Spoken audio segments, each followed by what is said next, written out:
首先啊，梗係希望大家身體健康啦，有強健嘅底魄咧，先至可以行更加多嘅路嘅。咁啊喺度亦都祝大家馬年啦，希望大家馬到功成啦，一馬當先啦。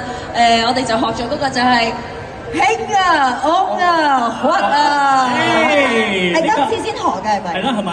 係啊，但係其實嗰樣同我識嘅閩南話好近㗎。係啊，即係我哋譬如台灣都會講屈仔啦，我哋好少將興啊、安啊、屈啊擺埋一齊。而家我哋就學識咗一樣嘢，可以帶翻香港。你識講閩南話㗎？識講話叫屈仔。馬來西亞嘅朋友大家好，祝大家馬年最緊要身體健康，開開心心。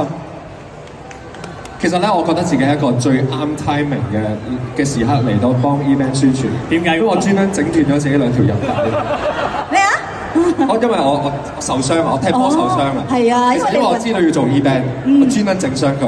因為我想個復原嘅時間咧，可以帶上 event 新嘅 product。亦都公司都有揾我去試音嘅，睇下會唔會有機會可以唱下呢一個劇集嘅歌曲啦。好似入行咁多年都冇乜點樣試過咁樣。如果係都會嘅，我發覺我近呢一兩年好似唱歌係多咗嘅，係好似變咗歌手咁。上次以玲開演唱會，我係有去睇。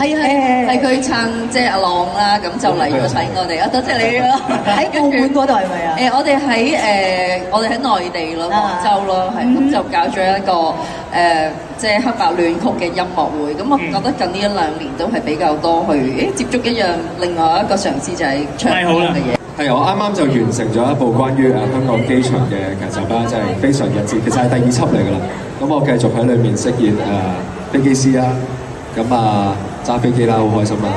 咁嚟緊3月咧就應該會有個綜藝節目嘅。咁希望因為我完成咗馬來西亞呢個旅程之後咧，就嗱聲翻去做個手術，希望就快啲康復，身體健康，身體健康。OK， 大吉大利，好，大吉大利，溫馬奔騰，好嘢啊！3、2、1，馬到功成，好，少少時間嚟，好，再嚟下一位，歲歲平安，生意興隆，生意興隆，哦係啊，二龍騰達，二龍騰達，哇！一本萬利，一本萬利係。